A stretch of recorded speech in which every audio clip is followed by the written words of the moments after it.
My next guest I had the privilege to sit down with is a technology experience strategist, owner of 1Z2R, and founder of Marsha's Web. He has been honored with the 2024 Pioneer of Technology Award, the 2024 Change Agent Award, the 2023 Marsha B. Johnson Institute Legacy Award, and was named one of the Out100 LGBTQ Plus Policy Makers in 2022. I hope that you enjoy this episode. Dem Bois. Amplifying, transmitting, color voices, yeah, we here making noise, yeah. Visibility equals possibility, you know we them boys, yeah. Amplifying, transmitting, color voices, yeah, we here making noise, yeah. Welcome to Dem Bois Podcast. I'm your host, Sean Aaron, he, him, his. My next guest is a technology experience strategist, owner of 1Z2R, and founder of Marsha's Web. He is dedicated to empowering clients and communities for long-term success through strategic growth. EC, welcome to the show. Thanks for having me, Sean. Thanks for having me. Yes, I'm so glad that you're here. Before we start recording, I was telling you that I'm a stalker. And so I stalk people all the time via social media, LinkedIn, whatever. And so I'm always looking to see what other trans men of color are doing in the community. So I'm so glad that you decided to be here. Thank you. Yeah, like I was telling you, I like platforms that highlight us for our work, for our minds, for our leadership, and all of those things. And there's not enough platforms that do it. So I'm definitely down to be here and excited to be here. Absolutely. So for folks who don't know, you want to go ahead and introduce yourself, name and pronouns? Yeah, EC, pronouns are he and him. Originally from New Jersey, New York area. So I was born in New York, raised in New Jersey. I've gradually moved further and further south as the years have progressed. I now live in South Florida. I love the warm weather. Yes, the politics are trash, but the warm weather. And I also believe that in states where it's pretty bad for our people, it's not always feasible to move away. And we shouldn't have to move away. So I live in the South, love tech, been playing on computers since I was a kid. Both of my parents have computer science degrees. And yeah, creative tech is my thing. So I'm a lot in tech. I'm very much self-taught. Like you said, you've been on YouTube University. I constantly break tech to fix it. And that's how I've learned to do a lot of the things that I do. Oh, love that. I'm scared to even break it to fix it. I'm like, if it's not simple, I don't want to get involved. Like tech is definitely not my thing. We can do any other thing but that. But I'm so glad that you here. You can shine a light on that for somebody like me. So I really appreciate you. So you're in Florida right now. Are you affected by the hurricane? No, I wasn't. The hurricane kind of split. So South Florida didn't get hit that hard with Milton or Helene. Other parts of Florida did, but where I'm at, we didn't get hit that hard. Okay, so you're blessed. I'm grateful that you okay, you safe, and everything is okay with you. Yeah, because it floods over here with a regular rainstorm, so I was nervous. Yeah, I bet. Ooh. So when it's flooding though, but that mean you can't go to work or nothing like that though, right? Or you work from home? Well, I work from home. Damn, okay. So I'm completely self-employed. I run my firm out of my home. So I don't have to, quote, go to work unless I'm meeting with a client that's local to the area. So it doesn't bother me. What bothers me is my car sitting in the water. Yeah, that would bother anybody. Yeah. That would bother me too, right? Because when you're ready to go somewhere, you want to be able to go. And if your car ain't working, well, that ain't functional. Yeah, I got you. Exactly. Right, exactly. So I want to ask you, how did the name EC, how did that choose you? Such a great question. So I am a third. So my full name is Edward Cameron Alejandro Pizarro III. It is actually a family name. So my father and my grandfather are both Edward. Alejandro is my great-grandfather's name. And Cameron is the name I chose for myself. My dad has the initial C, but we have a whole lot of that name in my family. So I chose Cameron. That's the name that was my first name when I was Stealth. And I didn't really want to let that go. I feel like it's a part of me. And intentionally, before I started doing more community work, I asked my father for his blessing to carry on the family name, just because it meant a lot to me. I always wanted to be a third. That was always my thing. And when the time first came for me to change my name, I didn't have the funds to do it. So I was kind of at the wills of my family, and that wasn't the request of my family. So, it's a combination of a lot of things, a combination of stealth me paying homage to the men in my family, my father, my grandfather, my great-grandfather, and really tying it all together. I love that. And so obviously you did get the blessing, and that's why you were able to change your name, correct? I feel like that name is very dignified. Like when I saw your full name, because I always see it as EC, right? I was just thinking, did you watch Bridgerton? I haven't. I've heard about Bridgerton. I'm told I should get on it, but I haven't started it. I feel like that name is just, they blowing the trumpets and they announcing you as you walking into the gala. Like, I feel like that is your name. That is you. Like, you should have the rows of people splitting as you just stroll through the gala. I really like that name. Is just like, yo, respect me. Put some respect on my name. Like, for real. I love it.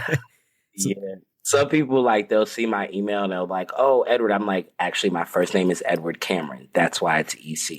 And right. That's on my ID. It's on my passport, everything. It doesn't fit in the boxes when I fill out forms because it's a lot of letters, but. Right. And even if this was your given name, you would be like 8 or 9 before you really got to be able to spell it all. Cause it's just like, that's a mouthful. That's long. Yeah. A lot of names, a lot of letters. But I respect it and I love it. And to be able to carry on a family name, that means something very special. And I'm so glad that you got that blessing for that. Yeah, it meant everything to me. I was nervous to ask my father. But my father, as soon as I mentioned it, he was like, of course. He was like, why is this even a question? And just to have a dad who has a trans son who is that, like, yeah, no, why not? Like, especially in Black community, my dad's Black and Puerto Rican. So him to just like fully embrace me in that way, it really means a lot. So I wear the name with pride. Yes, that's definitely a privilege. Every time. Yes, correct them. Shit. That's a privilege. Like, I didn't even think you was going to say it was going to be that easy. I thought he was going to, like pulling teeth, but to this nose, like, why wouldn't you? Like, I wish more parents were like that. Just love your child no matter what. And just whatever it is that you want, child, do it. Why not? Right? That should be the answer. Right. And so many of us don't get met with that. And so that's a blessing and a privilege. I'll say that it took time for us to get there. This has been a journey. It's been a journey. I'm grateful for the journey with my parents. It wasn't always that way.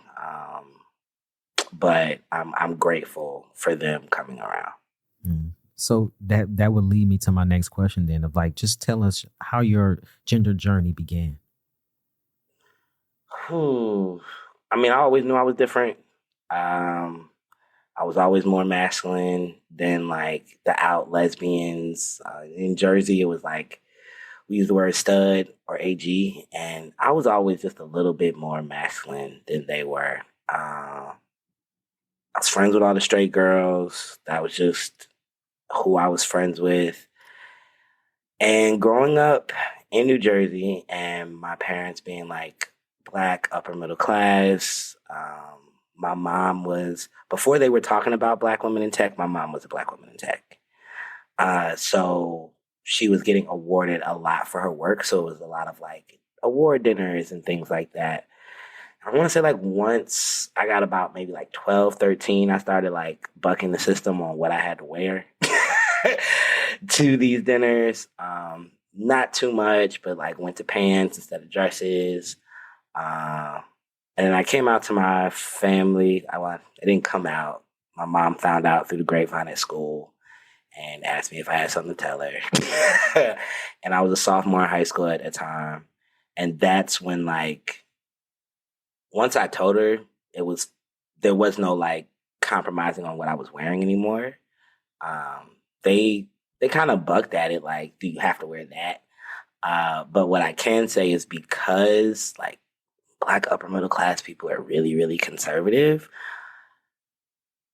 I got kind of pushed into like, in so many words, my parents are like, you're going to dress like this fine, but you're not going to embarrass us. So you're going to know how to wear a suit. You're going to know how to wear a tie. You're going to know when your jacket's supposed to be buttoned, when it's not, how your suit is supposed to fit. All of those things, my dad was real big on like, okay, fine. If you're going to dress like this, cool. But you going to be in tip-top shape, can't nobody say nothing type situation. So, yeah.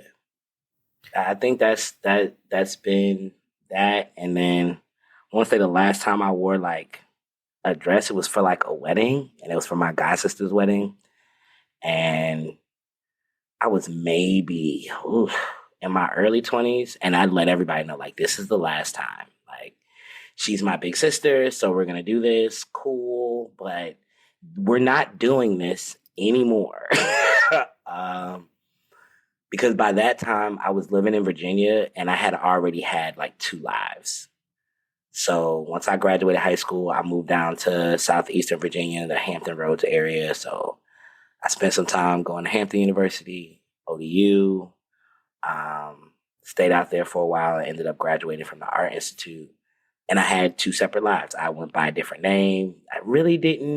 Pronouns weren't a thing then. So like it wasn't really pronouns. People just didn't use pronouns. They just used my name.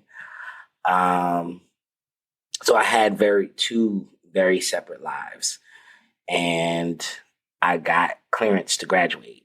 And that's when I had to kind of like make a decision. I had got clearance to graduate.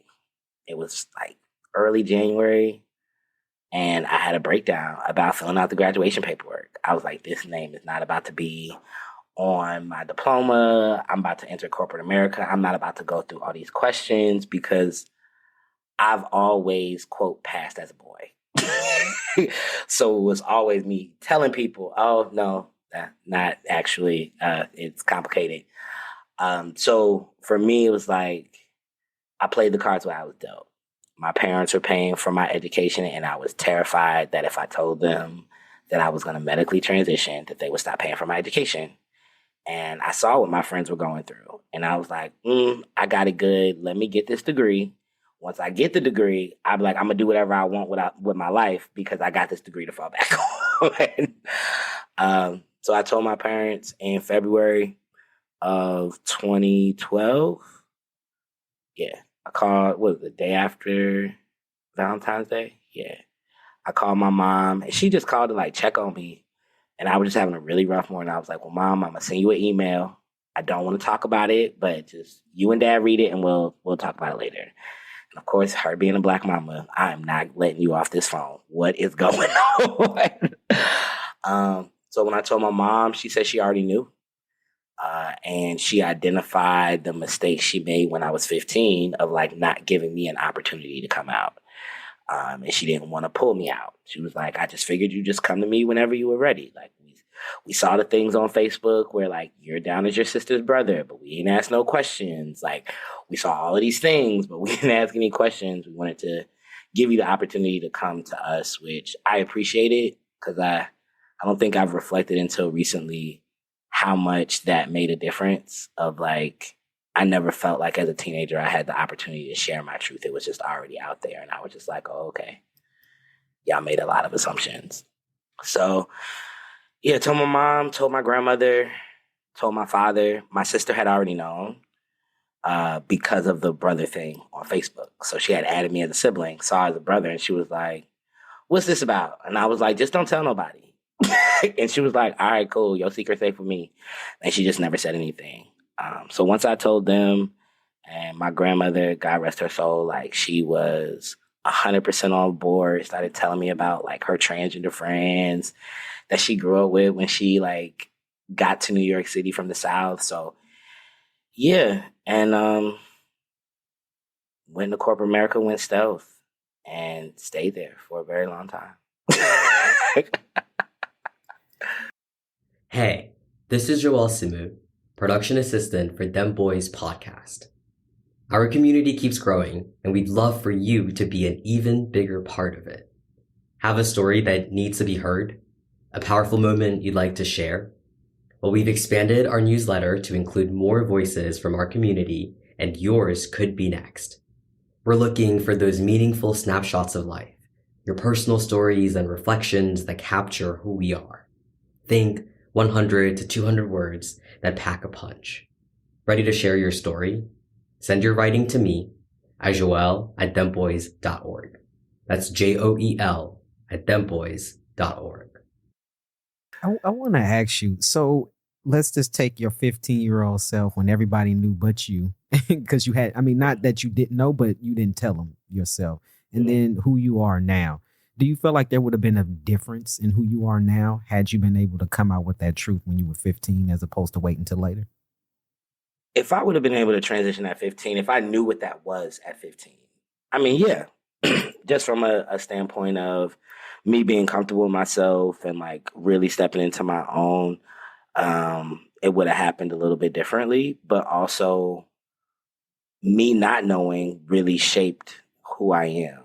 So going through like 15 and up, half of my 20s, it was very much like, oh, okay, just to see how things are. Like I did a lot of learning and just a lot of researching during that time because I did not know it was possible for folks assigned female at birth to transition.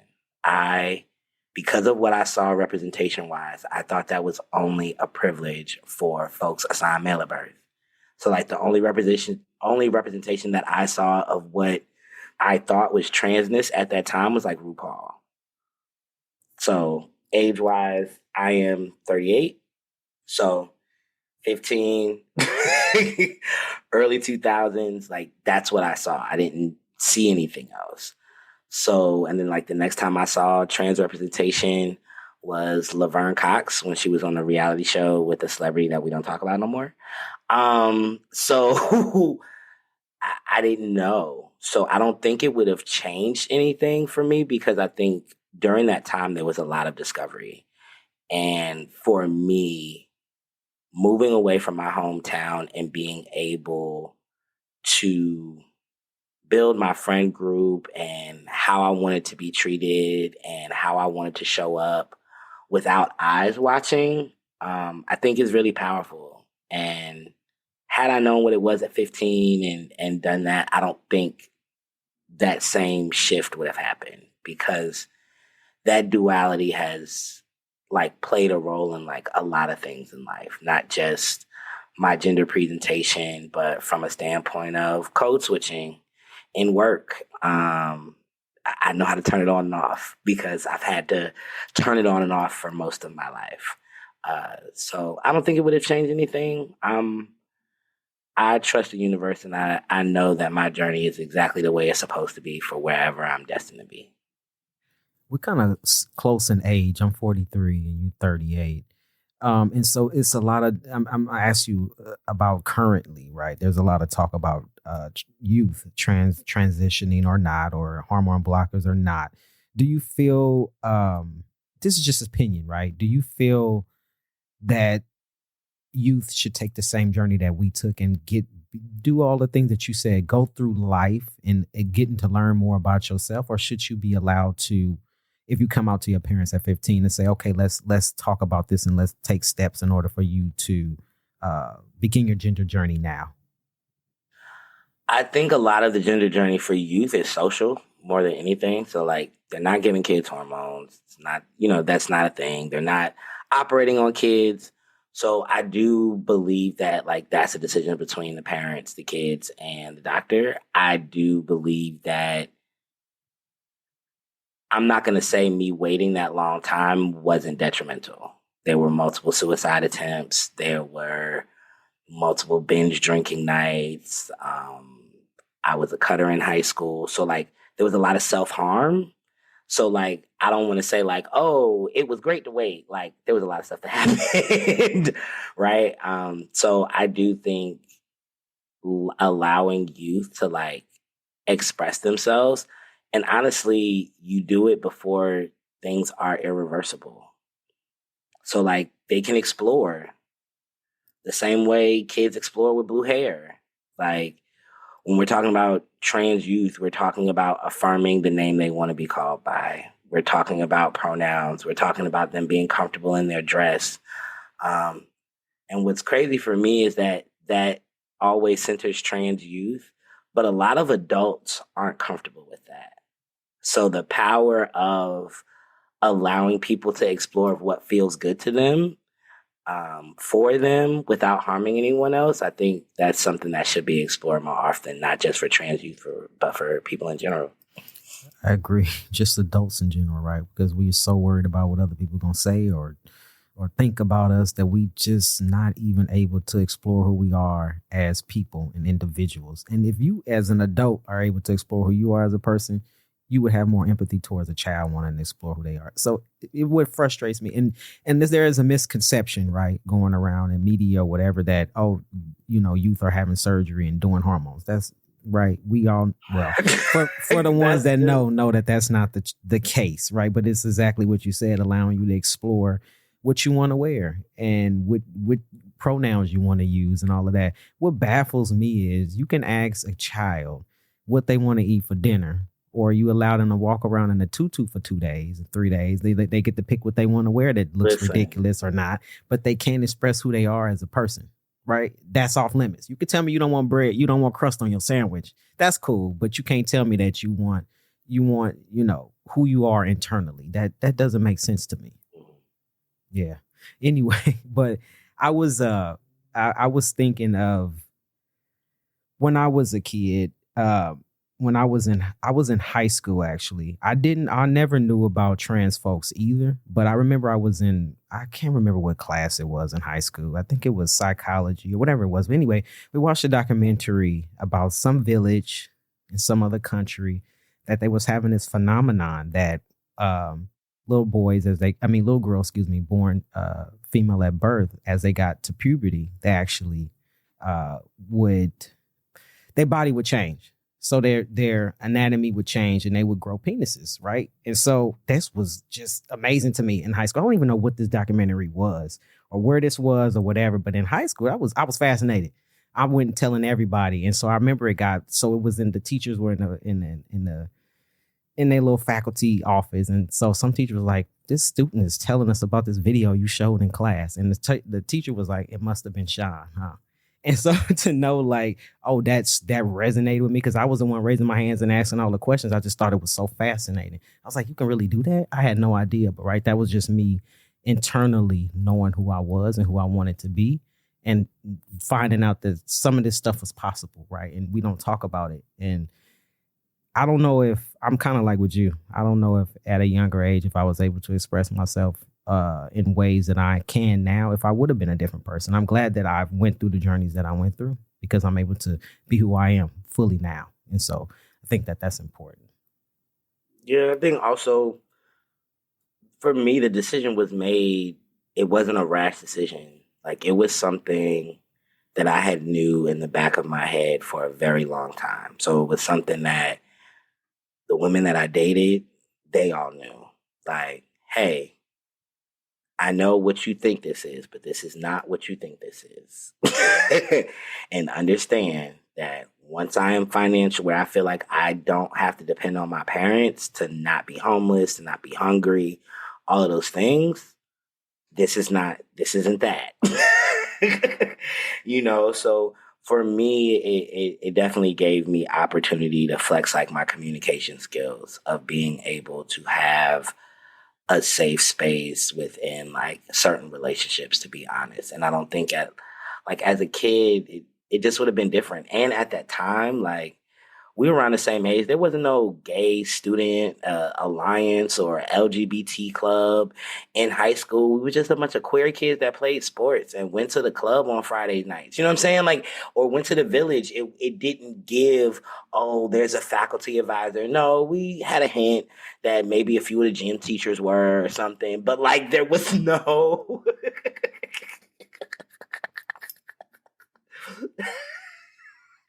I'm laughing with you because you're so right. But there was no words, no language for it, right? So, and that's why I'm saying, like, for me, I feel like that's what's best because there wasn't that. But like, you're talking about kids now, they got the gay student alliance, they got the LGBT student organizations in high school with the advisor and out teachers and all of these things. Listen, it sounds like you got a lot of support. Now, for me at 15, while we just playing with the rumors of what teachers may or may not be gay and which teachers we see in the Village in New York when we sneaking off on the weekends, like, and we know not to talk about it on Monday at school. That's not a time to be. But now, like, it's different. Things have evolved. Culture has evolved. So, when we talk about trans youth now, it's so different. And I wish that more of our generation realize the different levels of support that is there. And also, we're here. Right? Like, we're here. So doing that at 15, when we was 15, I ain't see no adults. I ain't see no Black adults thriving, just living life and doing things. I didn't see that. Not Black trans adults, not Black trans men adults. Like, I didn't see that. The first representation of a Black trans man I saw was Marquise on Aggressives. And that was prior to him transitioning. But when I saw it, I was like, something about this man resonates with me. Something about this resonates with me.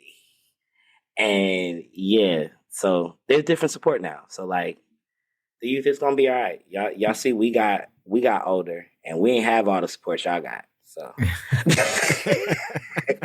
and we doing all right. Yeah, that's wow. Because I'm just thinking when you're talking, I'm thinking about all of the outlets or things that I had. Like, I just remember the L Word or Queer Eye, right? That was just it. Like, and then that was even a hush hush, right? Because I couldn't even let my mama know I was watching it, right? You had to turn the TV real quick. I don't even know when that came on. I might have been more of an adult, but still, right? That was like the things, we didn't have that many things. And so that just why I always say visibility equals possibility, right? Because we here. And so younger people can have that possibility to know what, one day I can get old too, right? And I can live in my truth and be authentic. So I want to. Yeah, I like the L Word. It just didn't have enough Black people for me. No, yeah. And then when they brought in the trans character, I really didn't like how they portrayed Max. They did better on the reboot, but it still wasn't. I feel like Black LGBT culture is very specific.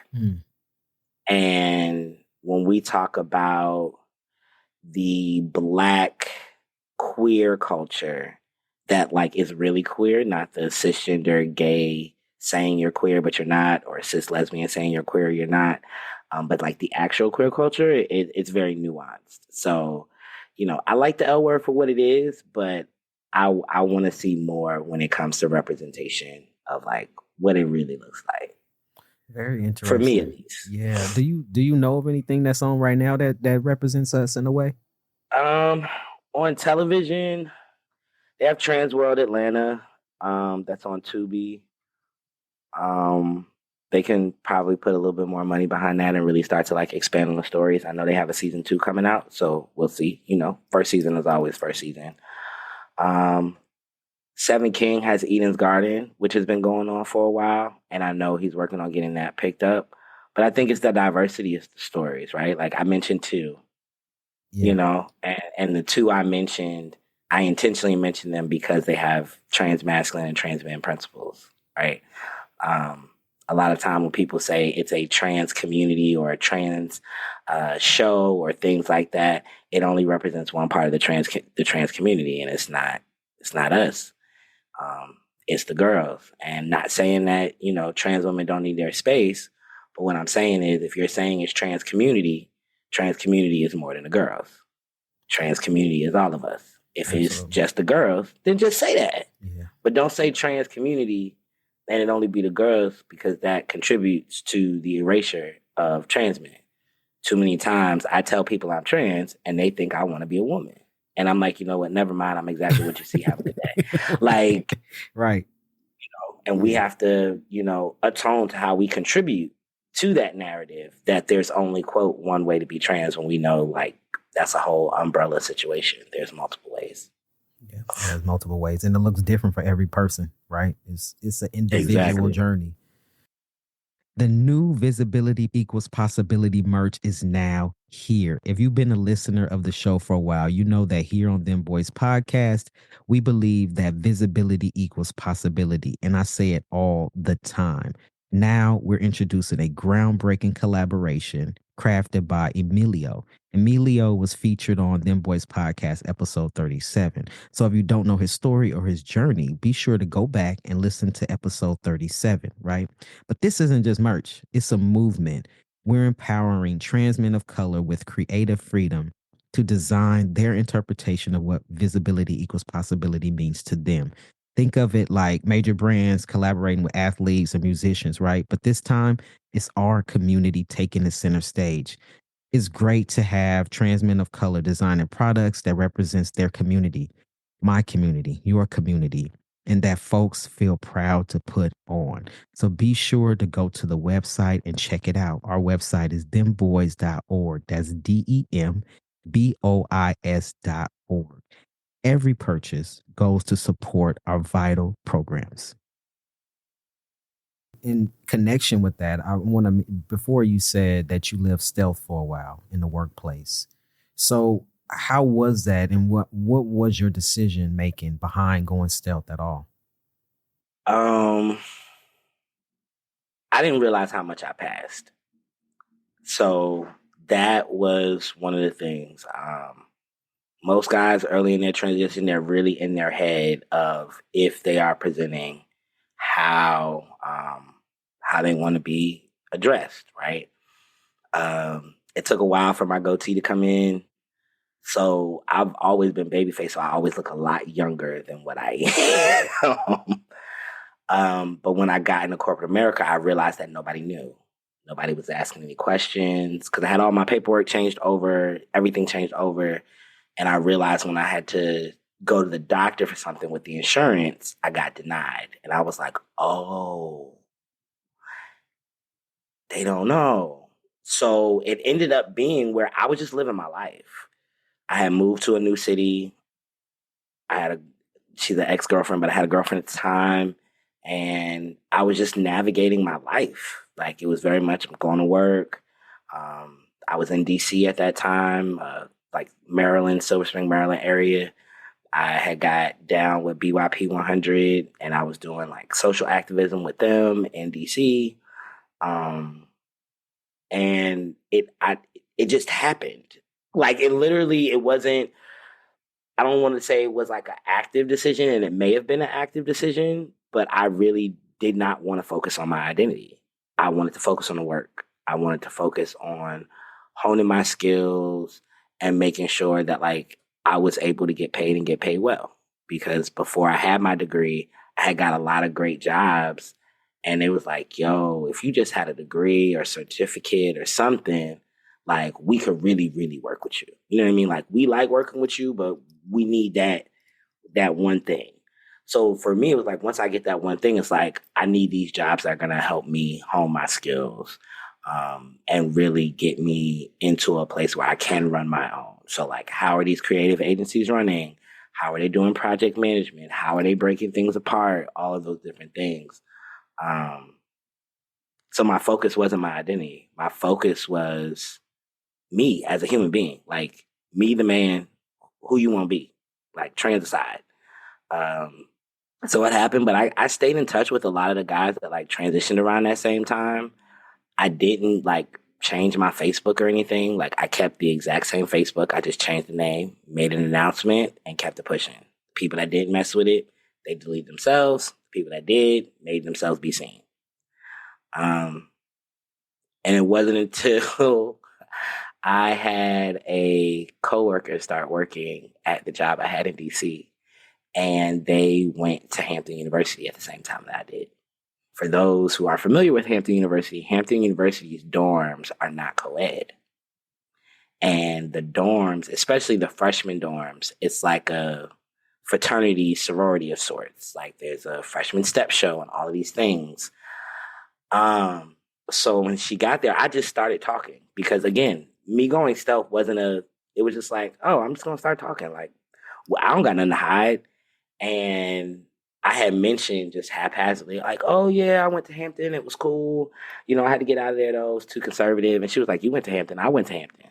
And in that instant, I was like, oh shit, I'm in trouble. I may have gotten caught.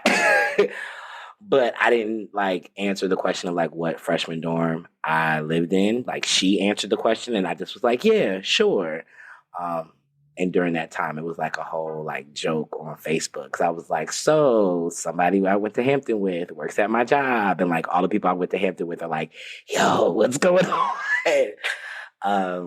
So yeah, it just kind of happened. And I realized even when I was actively going to community spaces, I was not read as trans or gay.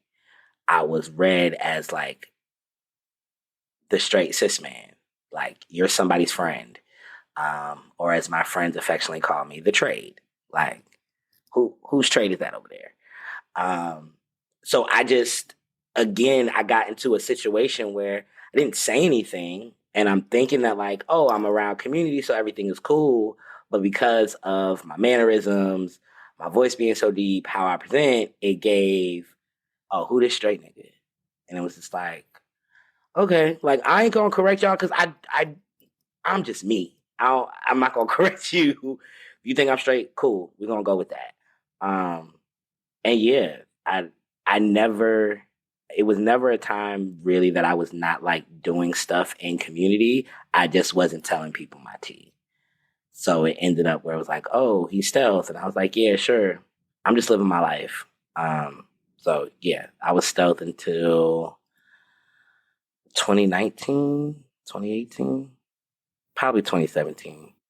When I'm listening to you speak, I want to ask you, does it play a certain part in your mental health that folks don't know who you are? I don't think in my mental health, I've always been super private. So it's a running joke that a lot of people don't know who I am. Not from a standpoint of my transition, but I hold who I am very close to me. So it's you got to be close to me in order to see that side. I've seen people weaponize things, good or bad, against folks, and I've never had any shame of who I am. Just it ain't for everybody to know who I am. So from a standpoint of most days, right before this podcast, I was playing 2K25, listening to Lucky Day, singing along. I don't know a lot of people who play NBA 2K25 and listen to Lucky Day, but I do.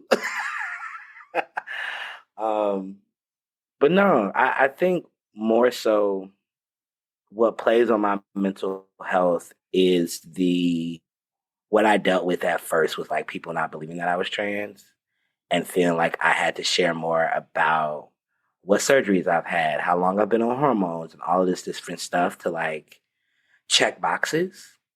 I think that's what really messed with me because there was never a desire to fit in, but I understood how much I didn't fit in and how much I stood out of nah, you say you queer, but you don't act queer. And I'm what's the act? What are you supposed to do? I don't know what you're supposed to do. That makes no sense. Is there a certain script you're supposed to follow to be? I think there's supposed to be some mannerisms you're supposed to have. I also feel they'd be you're not supposed to be binary and all of these different things. And I'm I am a binary man of trans experience. I'm old school. There was no gender nonconforming, non-binary. And I have friends who are non-binary. Love them down. I ain't them. You know what I mean? So it's I don't think the stealth part played on it. I would say just being the culture shock of being treated as a Black man in society. I think that did more than anything that had to do with me being trans. I was reminded that I was a Black man more than ever. Me being a man of trans experience, that didn't come up. I knew what it felt like to be treated as a Black man, to commute to work on a metro. The train is crowded. I get a seat and the train will get packed and nobody will sit next to me. Getting on the train at night, and if there's a woman on the train and she's by herself, her getting off the car and getting onto another car, women walking to the other side of the street, all of those different things, I was very aware that I was a Black man. If anything messed with my mental health, it was that. Because I heard a lot that, like, Black men be tripping. Like, they just be angry all the time. And it's like, nah, you go outside and you automatically assume to be a threat and you ain't even do nothing. So that really does something to your mental. It does. And people don't really talk about that much, because for the person getting in another car or grabbing your purse or crossing the street, know that we see your microaggressions. We see that, like, you not hitting, right? And that does, I will say that throughout my transition, that was the one thing that affected me the most, right? Because it's like I have this dual experience, right? And so it's like you only see one part of me. You don't even know me, right? And whether or not I am about to do something to you, and now you crossing the street has nothing to do with it. Because if I was going to do something to you, I'm gonna cross the street too, right? And so it's like, it's kind of funny. I'm listening to you say that, because yesterday I had to save a white lady's life. I won't say I saved her life, but she wasn't expecting it to come from me. And so we got on the escalator together at the airport. She literally was about to fall back. For one, I saved her because I didn't want her knocking me over. So that was a little selfish on my part. But her shock, because at first she didn't even want to walk next to me or go up the escalator with me. You know, you could tell when somebody just don't want to be around you. But she fell back. I called her and her bag with one hand, and I called her body with the other hand. And to her to look back and be like, oh, this Black man got his hand on me, but I saved you, right? And so it's like, you think, when I was raised, my mom would always say, be careful how you treat somebody, because that person may be gonna save your life. And so when she got up the escalator and I finally let her go, she collected her shit. She was like, thank you. And her husband was like, thank you. And it's like, they didn't pay me no mind. I was just a Black person walking by them 2 seconds ago. Right. And so it's like, we see that. And so to know that people view me as a Black man, that sometimes it's hard. I'm not going to even lie, because I think, oh, if the police pull me over, am I going to die? Right. I walk in the store. They think I'm going to steal. Right. It's like, first of all, people need to unpack these ideas of what they think Black men are, first off. Right. And don't pass off your aggressions towards me, because I'm just might not be that one, or I may be. Right. But it's not all of us. And so, I will say. I think it's a thing of not being all of us, but people really unpacking their implicit bias. Yes. Because I'll share here, I went on a leadership retreat with an organization, and they had said they didn't have any, like, they never had any trans participants. Well, I was like, all right, cool. Of course you haven't. I'm down to go, but I do not want to be the only Black person. That was my caveat. I was like, y'all trying to get a metric on, trans people taking your retreat. But the reality is that only people know that I'm trans when I tell them. So you're asking me to actively go into this space and tell people I'm trans. Okay, I'll do that. But I can't be the only Black person. I was the only Black person. When I got there, it was like the morning, like everybody arrived. The other participants were asking me like, oh, where's the bathroom? Where's the trash? And the look on their faces when they called like the retreat together, I was just sitting there with my hoodie and my headphones like, y'all want to have some fun? Because I'm a participant just like you. That's funny. They just thought you was the help, and you gonna tell them where the bathroom and the trash was. Wow. Yeah. So how did the retreat go? Oh, the retreat was horrible. We could probably do a whole episode about the retreat. The retreat was absolutely horrible. Oh wow. I was the only Black man. I was the only Black person, period. There were a lot of microaggressions. A lot of like, I was very calm and self-regulating and like communicating of like, hey, this is why this is messed up. And I'm holding my Blackness and my transness, because remember, they asked me to disclose that I was trans. So like the very first exercise before we went in there, we had to write like adjectives about ourselves. So that was one of the things. yeah, I had to deal with a lot of white tears of people feeling guilty about, figuring out they were biased. A lot of white Latinos waiting until the last day to realize of all the things I've shared. I also shared that I was Puerto Rican, and now they want to bond on that we're both Latinos. No, Latinos deal with colorism, and y'all are white Latinos, and I'm Black. So y'all look at me different. The organization tried to do, I guess, what they thought was right. I personally feel like I expended a whole lot of labor that they should have paid me for. That retreat was what it was, but because I self-regulated and communicated the way I did, all of those leaders will be better. But at what cost? The cost of you, right? Exactly. We shouldn't have to do that work all the damn time, right? Some people need to take accountability. I came there to learn from them. I was like, I need these white leaders to teach me something. How do I get these white people to give me more money? Right. And you teaching them. I say that jokingly, but on like, how do you negotiate? How do you do these different things? Can you look at my pitch? All of those different things. And I ended up going in there and basically teaching them all how to embrace the human side of their staff and that life is happening to everyone. And y'all need to, put that into consideration. But when you don't experience anything outside of your bubble, you kind of get stuck there. And I could have been a victim of being stuck there if I wasn't ostracized by like the community of Black upper middle class folks, because I was visibly different. I wore different clothes, I acted different. And the reality was like a lot of my friends came from single parent households. And that's who embraced me, because they were like, oh, we don't care about that. So yeah, it was trash. I won't give them a plug, but if anybody ever reaches out to me to ask about a leadership retreat, you give me the name, I'll tell you whether yes or no.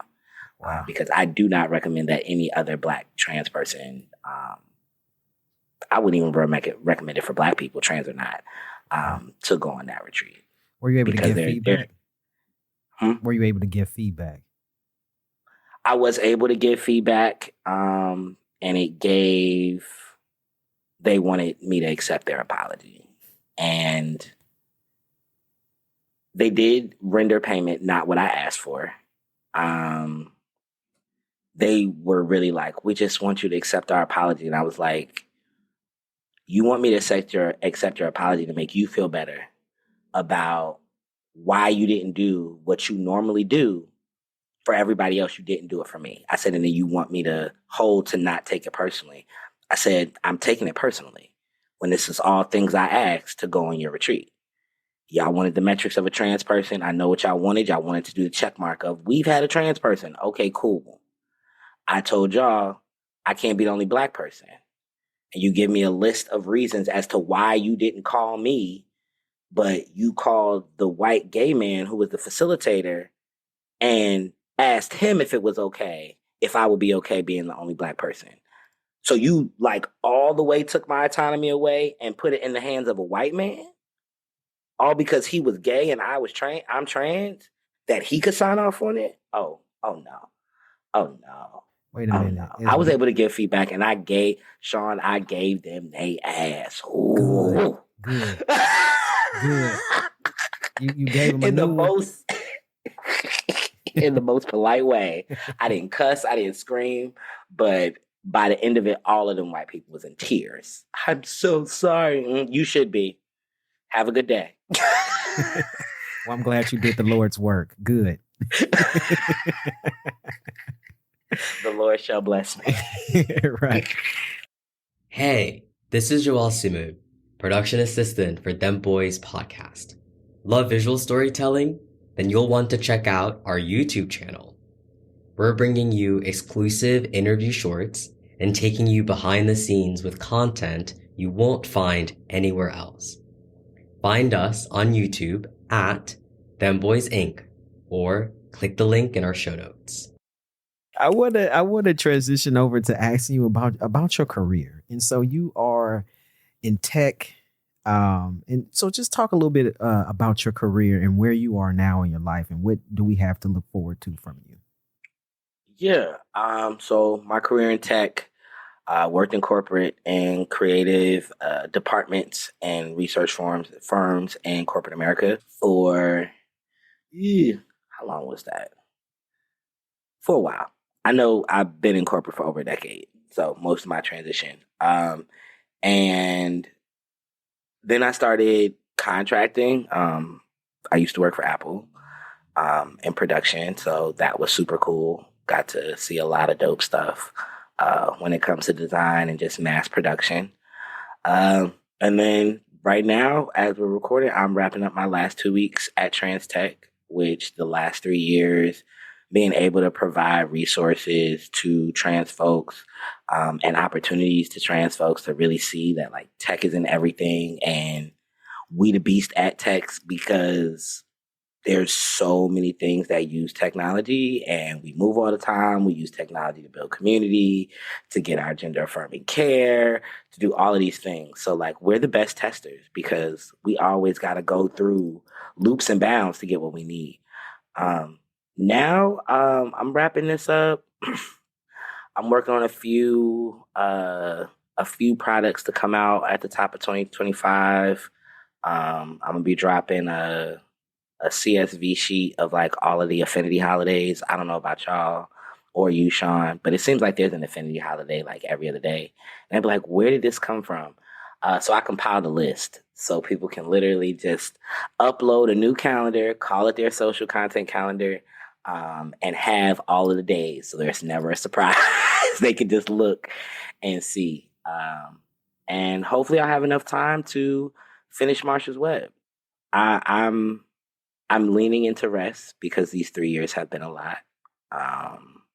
Just emotionally, deaths in the family, transitioning, a lot of different things with life. So I'm leaning into rest, but also I'm going to do what I've been doing, building websites for folks. My firm is launching technology audits, web audits, and brand audits. A lot of people have brands, websites, and they're not really sure what's not working, or they have workflows and they haven't integrated tech.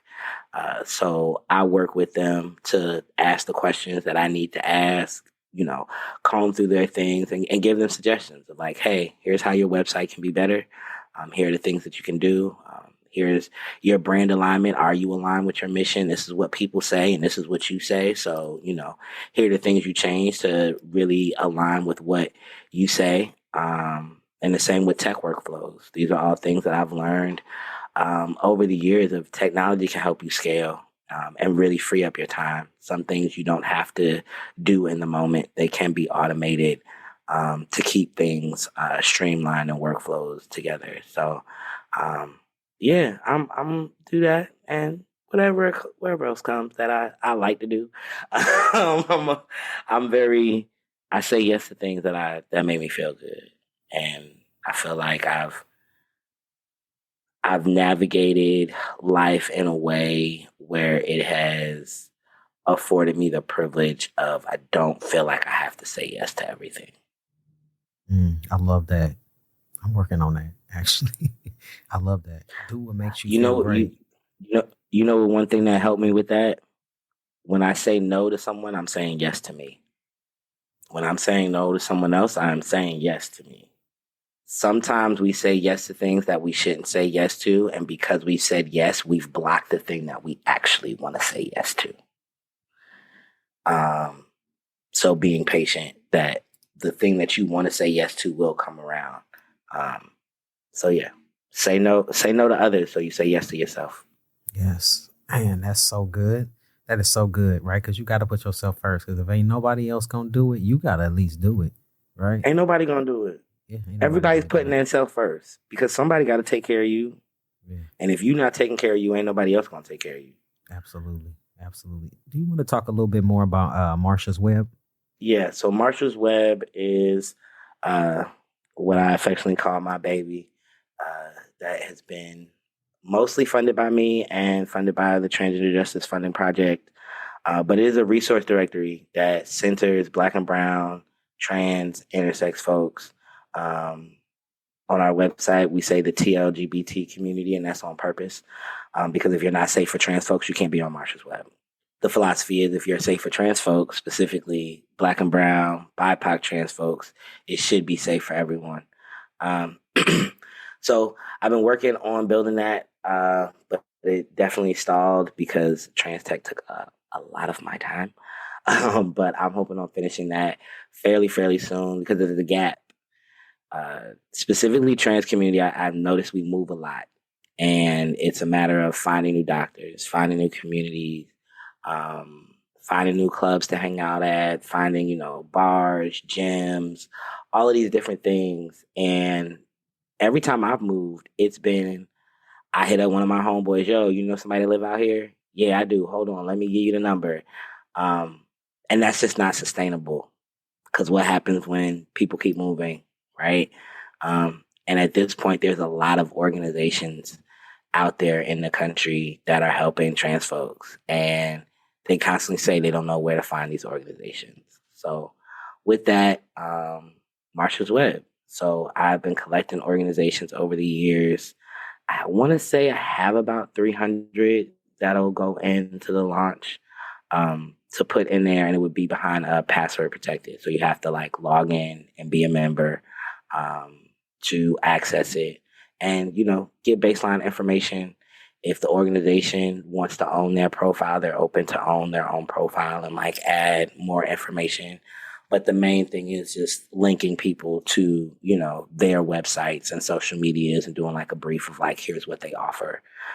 One thing that sets Marsha's Web apart is not in the beta launch, but in the second launch, we will have reviews open. So community members can review the organizations. Obviously, people can be petty and they just slandering because they mad, but we look into those reviews. And if you're an organization that gets called in by a community of hey, they're not really doing right, they say they have gender neutral restrooms and they don't, you commit to investing into getting the training that you need from any organization that, Marsha's Web backs that their training will do what you need. So that company or business has to then, pay that organization, pay those people to do that, and then be held accountable to it. So I think that's another thing of there's very few accountability measures. I know there's a few organizations that are looking to do that. So if Marsha's Web doesn't have to do the accountability part, that'd be great. But really to have a way for people to have checks and balances of no more excuses of I didn't know this existed. There's a group here, there's an organization here, there's, all these different things. And just by typing in some keywords, you can find those things. And it's not, you got to put in LGBTQ. No, this whole thing is LGBTQ. I love that. What is behind the name of calling it Marsha? Marsha's Web, Marsha P. Johnson. Marsha P. Johnson. Like I said, I was raised in New Jersey. Marsha P. Johnson is from Elizabeth, New Jersey originally. And I feel like everything we do as a community is spun from that web of her starting with, the Stonewall riots, protesting and protesting out in the street, being on the mic, letting them gay boys have it about her rights. And I think that's a testament to, without that, there would be no me. There would be no Dem Bois Podcast. There would be none of these organizations. So I feel like Marsha is the center of the web. So that's what came up with that. And I'm actually, waiting to hear back from their family foundation. They have a Marsha P. Johnson Family Foundation. I want to do things differently. And it's not a knock to anyone, but the way I'm set up, Marsha's Web is not a nonprofit. I don't believe that nonprofitability is sustainable to liberate our community. We need people with businesses as well. So Marsha's Web is a for-profit venture with community mission-based type of work. But I do want to be able to connect with Marsha P. Johnson's family to make sure that me using their name me using her name, and also like if I'm making a profit, that Marsha P. Johnson estate is seeing something from that as well. I'm so grateful that you thought about that in a wide range of a way to think about it, right? People don't think about it that way. And so what will it be, like a kind of like a membership monthly fee type of thing to get on the site, or what? So to get on the site, it'll actually be free for community members, but you have to get a referral. So it's not a thing of like you can just go to the website and create a profile. You have to get referred by either one of the organizations on the link on the site or somebody already on the site. So that's that. How Marsha Web is for profit. When you want to, if you're an organization and you want that more extended profile, you got to pay for that. And then once we get the user base up, ads and things like that, we also have merch. I have these really cool boxes with a bunch of merch that'll be going out with the launch. So a whole bunch of different things, but the whole point is to continue to remove barriers of access. So the login has to be there because that type of tool in the wrong hands can be very dangerous. So it can't be just an open source on the web type situation. So that's why there's the login, but I do not have a paywall for people to like log in and be verified to look at the resources. I like that. So when can we expect for that to be up and running? Let's give myself grace and say, let's say next summer. And if it comes earlier than that, Merry Christmas. So are we saying, or Happy Pride. Are we saying summer of 2025 or summer of 2026? We're going to say summer 2025. Okay. All right. Because I have a feeling things are looking up, and it's not that there were tweaks. So it's like the build has been processing all these times. So I'm going to be aggressive and say June 2025. Okay. And we're going to cross our fingers. Yes, I have faith in you. Are you doing all of the website work yourself? Yes. This is completely funded by me. And a few years back, I got about 2 grants from the Transgender Justice Funding Project. And I'm likely going to apply when their grant cycle opens back up at the top of the year. But it's mainly been out of pocket. Like it was a passion project that started off as a group project, and everybody bailed on the group project. So now it's not a but I was project. The technical mind and the one that had like built everything. So it was like, okay, I've been talking about it. I need to execute it. So. Big ups to the Trans Justice Funding Project, because they've funded Dem Bois a few times as well and help us make some important moves. So big up to them for supporting you and supporting Dem Bois. Yeah, for sure. This is the part of the show where I like to ask my guests a random question. My list is forever growing. I'm on 51 now. And so what I'm doing different this season is I want you to take one and then leave one. So you answer a question and then leave one behind for a future guest to answer. Okay. All right. So pick a number between 1 and 51. My lucky number is 3. So we're going to go with 3. Number 3. You know what? 33. 33. All right. Double 3s. Yeah. Got you. Let's do the double 3. 33 says, what is your favorite movie? Ooh. The 5 Heartbeats. The 5 Heartbeats. You know, I ain't never seen that movie. What? Don't judge me. Don't judge me. 5 Heartbeats. It's directed by Robert Townsend. Yeah. Leon is in it. It's a good. It's about, a singing group back in the day. So it's like a bunch of drama, but they singing, and it's back in the day. So like you got the, racist cops and all of that type of stuff. But I love the 5 Heartbeats. I know it like the back of my hand. Oh, it's so good. Like all I hear in my head right now, can't nobody sing like old Eddie Kane. Like I love the 5 Heartbeats. Obviously. I feel like any movie that Leon is in, it got some drama. I ain't never seen him in the movie that ain't full of drama. 5 Heartbeats got the drama. Okay. It got listen, I don't think it's on streaming platforms, because I was going to say the last time I saw it, it was on Prime, but it wasn't free. And Leon be starting that mess. He be fighting with his brother. He not the lead singer, and he come through at one point and takes the lead. Listen. All right. I'm gonna put it on my list. Shame on me. You know what? People always be like, "You ain't black enough. You ain't seen." Yeah, some of the movies that I haven't seen. So I'm gonna put that on my list. I'm gonna watch it. Okay. For you, I'm gonna watch it. My favorite movie is Love Jones.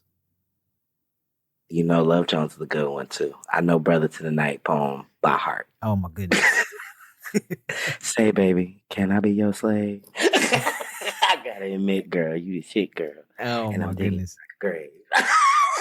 That's my favorite movie, but I don't know that part by heart. Good man. Oh, that "Brother to the Night" and the fact that Lorenz Tate did that in one take. Yeah. Poetry was my thing, and I won't say was. I still write. I just don't spit as much as I used to. But yeah, poetry was my thing in high school. So nice. Love Jones, that poem. Nice. You should know it. It's a good poem. I should. To flirt with? Yeah, I know. That's a good poem. I was thinking that too as you was going through. I'm like, yeah, that'll definitely get whoever you into to take something off for sure. For sure. All right, so you answered that one question. Please leave one for a future guest to answer.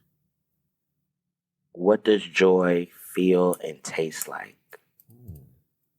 Or any sense for that matter. So like feel, taste, sound, any of the five senses. Like for me, joy sounds like Carl Thomas Summer Rain. That's your age. We telling our age. The younger folks listening gonna be like, who the hell is Carl Thomas? I hear that song in my head. I wish I could sing because I would sing it. Oh yeah. Summer Rain. There you go. Hey. Kisses me to sleep and wakes me up again. Yes, that's it. That's it. Yeah, you try to take everybody to take some stuff off. Yeah, that's what's up. You play that, man. Yeah, I appreciate it. EC, thank you for being a guest on the show. Is there any last words you'd like to say before we get up out of here? Follow me, EC the Third. There's periods between that. Instagram, TikTok. I'm on LinkedIn. I'm mainly on Instagram and TikTok, Facebook. Join my mailing list to learn about any of my new projects. I don't spam folks. I only email once a month. You hear from me on the 15th and not the 1st, because the 1st is usually when the bill collectors come. So I wanna talk to you when you feeling good and you know after you done paid all the bills. Yeah. And tech is in everything, y'all. And tech's not going anywhere. And if the sooner we get into tech, the sooner that we can liberate ourselves. Because I truly believe specifically for Black trans men, we can liberate ourselves through technology.